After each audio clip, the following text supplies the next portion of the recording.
The train station was loud, but somehow the silence between them was louder. A cold wind hit the platform as the black woman held her torn backpack close, trying not to make eye contact with anyone judging her. People walked around her like she didn't exist, like she was invisible, like she wasn't human. But then, a tiny hand tugged her sleeve. A little girl, shivering, lost, eyes red from crying. And with a trembling voice that cut through the whole station, she whispered, "You have no home. And I lost my mother." People froze. A guard stepped forward, and the woman's heart stopped, because she knew exactly what the girl was asking. Stay with this story, because what happened next changed everyone on that platform. Her name was Marilyn Brooks, 42, tired eyes, calm voice, once a brilliant nursing assistant, until life took everything from her in one brutal year. First her job, then her apartment, then her mother, the only family she had left. Now she carried her whole world in one faded backpack and tried to blend into places where people hoped she wouldn't stay. The train station was her nightly refuge.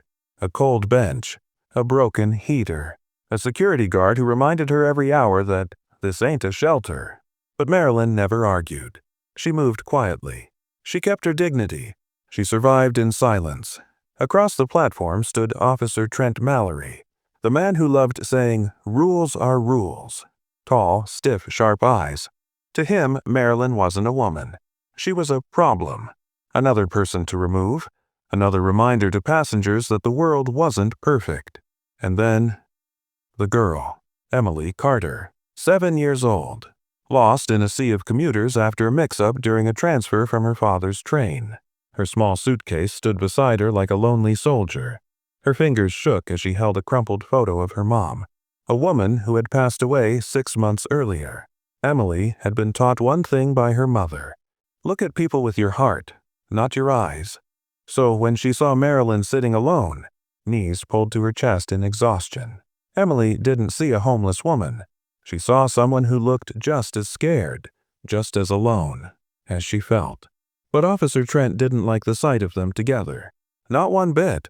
From across the platform he marched forward, hand on his belt, voice cold. "Ma'am, step away from the child." Marilyn froze. Emily held her tighter. And that moment, that tiny bond between the two most vulnerable people on the platform, was about to test the entire station's humanity. Marilyn slowly lifted her hands, palms open, showing she meant no harm.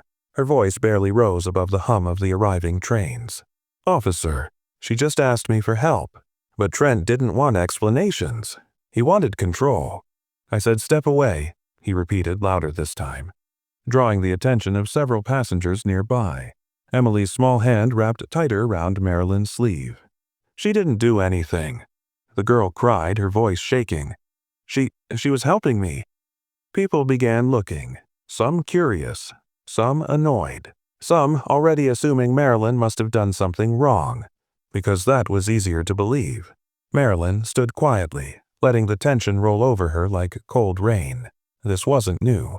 Being judged before speaking, being treated like danger instead of a human being. What was new was the way Emily shielded her like a tiny warrior. The officer crouched to the little girl's eye level. "Sweetheart, you can't talk to strangers at a train station. It's not safe." Emily shook her head fiercely. "She's not a stranger. She looks like she misses somebody like I miss my mom." The entire platform froze for a second. Even Trent's expression cracked before re-hardening. "Where's your father?" he demanded. Emily pointed toward the far end of the station. He was on the other train. "We got separated." Trent radioed dispatch. "Lost child. Need parent location." Then he turned to Marilyn. "And as for you," but his words stopped when another voice broke through the crowd. "Is there a problem here?" A man in a long coat with tired eyes and worry lines pushed through commuters. Emily's father, Daniel Carter, out of breath and trembling. "Emily, oh God, Emily!" He dropped to his knees, scooping her into his arms. Her backpack slid to the floor as she buried her face in his chest. But even in her father's arms, Emily pointed back at Marilyn. "Daddy, she stayed with me. She didn't let me be scared alone." Daniel looked at Marilyn. Really looked at her. seeing the exhaustion, the hunger, the quiet gentleness. "Thank you," he said softly. But before he could say more, Officer Trent cut in sharply. "Sir, step aside. I'm dealing with her." Daniel blinked. "Dealing with... for what?" Trent's jaw tightened. "She's trespassing, loitering, approaching a minor. This whole area isn't for... For what, officer?" Daniel asked calmly, but with a steel edge. "For someone who looks like her?" A few nearby passengers stalled. Listening now. Watching. Trent shifted uncomfortably. "Sir, don't twist my words." Emily peeked from behind her dad. She wasn't doing anything bad. But Trent had already decided the narrative. He reached for Marilyn's arm, and that was when something unexpected happened. Marilyn stepped back and spoke. Not loudly, not angrily, but firmly. Her voice steady, controlled. "Officer, before you put your hands on me, you should check your station logs." Trent paused, confused. "What?" Marilyn lifted her chin. "You've already run me off this station 3 times this week. I didn't argue. I left quietly. Every time." She reached into her coat pocket and pulled out a folded slip of paper. "I signed your incident reports myself." Daniel frowned. "There were reports?" "Yes," Marilyn replied gently. "And each one says I wasn't doing anything illegal. Just existing." Trent swallowed hard, realizing eyes were on him. But Marilyn wasn't done. "And officer, the cameras above Platform 6? She pointed upward. "They record everything, including you yelling at me 2 nights ago for sitting on a bench." Passengers murmured. Trent stiffened. "So what? That proves nothing." Marilyn looked at Emily, then at Daniel, then at the growing crowd. "It proves that you're not protecting people," she said softly. "You're choosing who deserves compassion." Silence. Sharp, uncomfortable silence. Daniel stepped forward. "Officer, I'd like to see the footage." Trent flinched. "That's not public." "But it is," Daniel countered, pulling out his phone. "Under the Passenger Transparency Act, any civilian can request station footage involving potential misconduct." A few people gasped. A man whispered, "He's right." Trent's throat bobbed. He suddenly looked much smaller. But the turning point wasn't the law. It was Emily. She stepped away from her father and walked to Marilyn, taking her hand. "Daddy," she whispered loud enough for everyone to hear. "She didn't treat me like I was small. She treated me like my mom would." The entire station exhaled. And for the first time in years, Marilyn's eyes filled with hope. But this rising storm had not reached its peak, because what came next? The footage, the truth, the confrontation, would flip the entire station upside down, and expose a truth the officer never expected to face. The train station had grown quieter, yet between those silent tracks a storm was building. A storm of truth, a storm of pain, a storm of 2 broken souls who had finally found the courage to speak. The little girl, shivering, in her oversized coat, stood in front of the black woman whose eyes carried decades of unspoken stories. Snowflakes melted on her cheeks, mixing with the tears she tried so hard to hide. "You have no home. And I have no mother." Her voice trembled, but her heart didn't. It finally spoke what her lips had never been allowed to say. The woman froze, not because the words were harsh, but because they were true. For the first time, their wounds touched. For a moment, the world around them fell away. The announcements, the passing trains, the footsteps echoing down the cold platform. All that remained was a girl who had lost everything, and a woman who had never truly had anything. The black woman slowly knelt, bringing herself eye level with the child. Her breath shook. She had faced racism, hunger, violence, but nothing cut deeper than the innocence of a child speaking the truth she had buried for years. "Baby, who told you that?" she whispered. The girl's eyes glistened. Life did. The woman felt her throat tighten. That answer wasn't childish. It was heavy, far too heavy for someone so small. It spoke of nights without comfort, days without love, and a lifetime of being unwanted. "Why are you alone?" the woman asked, trying to steady her voice. The girl looked down at her little shoes, covered in dust from running through the station. Because no one came back for me." The woman inhaled sharply. That sentence was a mirror, reflecting her own life back at her. She too had waited for people who never returned, for promises that never became real. A train thundered past them, blasting cold wind through the station. The girl instinctively stepped closer to the woman, not out of fear, but from that deep, instinctive need every child carries, the need to feel protected. The woman opened her arms. Hesitantly, the girl leaned in, and in that simple moment, two worlds collided. The woman's arms wrapped around the small trembling body, and she felt, really felt for the first time in years, that she was holding something precious, not a burden, not a memory, but a life, one that still believed in hope. "Tell me your name," the woman said softly. "Lena." The woman repeated it gently, as if tasting it. "Lena," like a promise forming on her tongue. "You hungry, baby?" she asked. The girl nodded without speaking. The woman stood up, holding her small hand. Her palm was icy cold. The woman closed her fist around it, warming it with everything she had left inside. But as they walked toward the exit, a voice behind them barked, "Hey, you there, stop!" A station guard approached, suspicious, frowning. The woman stiffened. She had felt this tone too many times in life, accusation first, questions later. She instinctively stepped in front of the girl, shielding her. "Is this child with you?" the guard demanded. The woman hesitated. This was the moment that could break everything. If she said yes, there would be questions. If she said no, the girl would be taken away. Another number in a system that forgot children as easily as it created files. Lena tugged the woman's coat gently and whispered, "Please don't leave me." The woman closed her eyes. A lifetime of fear battled inside her. Her entire life she had been told she wasn't enough. Not enough to be accepted. Not enough to be trusted. Not enough to be loved. But right now, someone needed her, and needing her made her feel alive. She lifted her chin. "She's with me," the woman said. For a moment, the guard stared at them, measuring them both. One terrified child, one homeless black woman. On paper, they didn't make sense. In reality, they made perfect sense. After a tense moment, the guard exhaled and walked away. The woman held Lena tight. Her knees felt weak, not from fear, but from the weight of the choice she had just made. Lena looked up at her, eyes full of relief. "Are you my mother now?" The woman's lips trembled. She had never been asked that before, never even dreamed of it. But the truth was gentle, soft, and impossibly beautiful.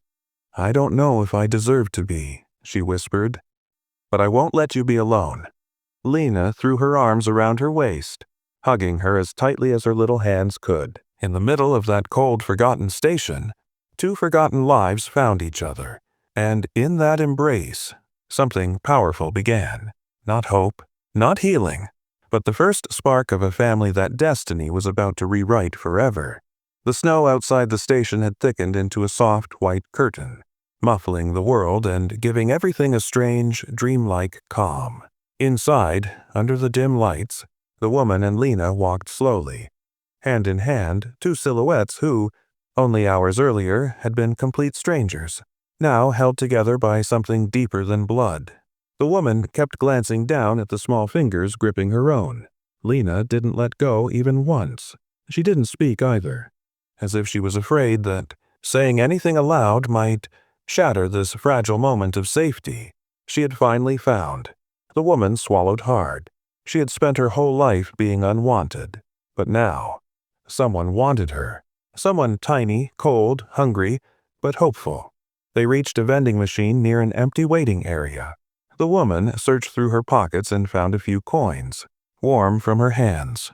She inserted them, one by one, choosing the cheapest snack she could find, a small pack of crackers.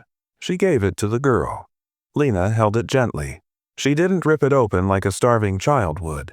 Instead, she looked up at the woman and asked, "Can we share?" The woman froze. Share? She had eaten alone her entire life. She had been forgotten alone, survived alone. But this little girl, she wanted to split even the little she had. The woman nodded, her throat tight. "Yeah, baby, we can share." They sat on a metal bench. the cold seeping through their clothes as the girl carefully broke the crackers into 2 halves, one slightly smaller, and offered the bigger half to the woman. "You take it," Lena said. The woman blinked. No one had ever handed her the larger piece of anything. She took it with trembling hands. For a quiet moment, they ate, 2 lost souls finding comfort in cheap crackers and shared silence. But the world doesn't stay gentle for long. A sharp wind blew in as the station doors slid open. 2 social workers stepped inside, scanning the hall. They wore bright vests, carrying clipboards, the kind of people who appear when children go missing. The woman noticed them first. Her heart pounded. She knew exactly what they were looking for. "Lena," she whispered. The girl stiffened instantly. She recognized them too. She clutched the woman's sleeve tightly. "Don't let them take me," she whispered, fear trembling in her voice. The woman wrapped an arm around her protectively. "Shh, I'm right here." The social workers approached. "Excuse me," one of them said gently. "We're looking for a missing child." "Her name is Lena." The woman's heartbeat thundered in her ears. Lena hid her face in the woman's coat. The second worker kneeled down at a respectful distance. "Sweetheart, we're not here to hurt you. We just need to make sure you're safe." The woman felt the girl trembling against her. She tightened her hold. "Please," Lena whispered, "don't let them take me back.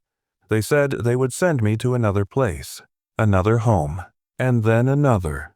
I don't want to move again."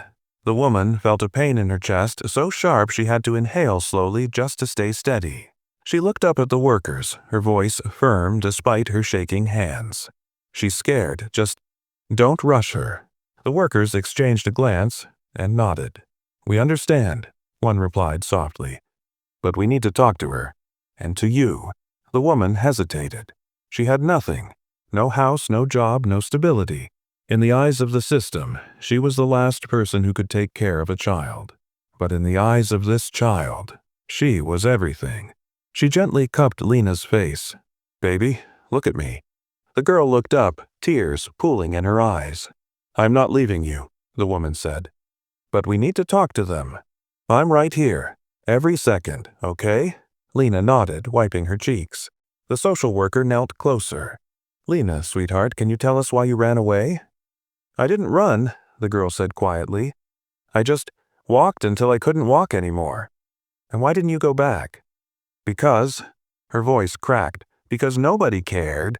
The workers softened. The woman felt her heart twist. One worker turned to her.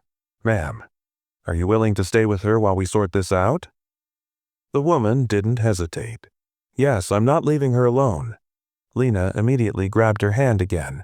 Small fingers, tight grip, a silent promise. Together, they walked toward the worker's office inside the station. But the woman felt something different now. For the first time in her life, she wasn't walking alone, and neither was Lena. 2 broken paths had crossed, and slowly, step by step, they were becoming one. The small office inside the station was warm, almost too warm compared to the freezing night outside. A soft yellow lamp glowed over a desk covered in papers, forms, and cold coffee mugs. The woman and Lena sat together on a wooden bench inside, their shoulders touching. The social worker spoke quietly in the corner, occasionally glancing back at them. For the first time in a long time, the woman felt seen, not judged, not dismissed. Seen. Lena leaned her head against her arm and whispered, "Are they going to send me away again?" The woman took a slow breath. "I don't know yet, baby. But whatever happens, I'm with you. You hear me?" The girl nodded, her fingers digging into the woman's sleeve like she was holding on to the last safe thing in the world. And in many ways, she was. Finally, the older social worker walked over. Her voice was calm, careful, warm. "Ma'am, can we speak with you for a moment? Alone." The woman shook her head immediately. "No, anything you have to say, you can say in front of her." The worker paused, then nodded in respect. "All right." She sat down across from them. "We contacted the shelter Lena was staying at," she began. "They confirmed she was struggling.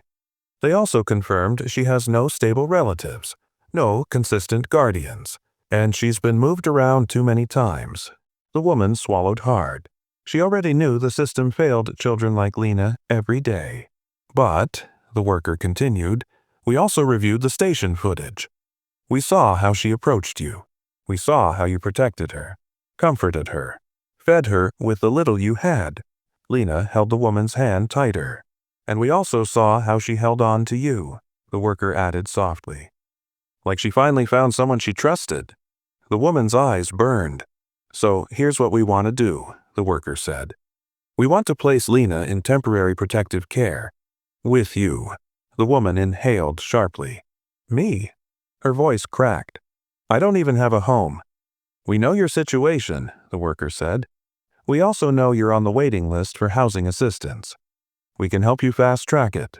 The woman blinked in disbelief. You'd do that? For her? Yes, for you? Also, yes. Lena's eyes lit up. The first spark of hope she had shown all night. But, the worker added slowly, we need you to understand something. This is temporary. There will be check-ins, requirements, interviews. We need to be sure you can care for her, emotionally and physically. The woman nodded instantly. I'll do anything. Lena looked up at her with trembling lips. Does that mean I get to stay with you? The woman turned to her fully. Baby, if they let me, I will take care of you with everything I have. The girl launched forward, wrapping her tiny arms around the woman's waist. She didn't cry loudly. No sobs, no wails, just silent, shaking relief. The social workers watched quietly. Even they had to look away for a moment. After signing papers, answering questions, and promising she'd bring Lena back for evaluations, the woman walked out of the office with the girl in her arms. The snow had stopped. The sky was clearing. A pale silver moon lit the empty station like a spotlight on two survivors. Outside, a small city transport van was waiting to take them to temporary housing. The woman lifted Lena into the back seat, then climbed in beside her. As the door closed, Lena rested her head on her lap. Why did you help me? She asked softly. The woman brushed a curl of hair from her forehead. Because, she whispered, no one helped me when I needed it.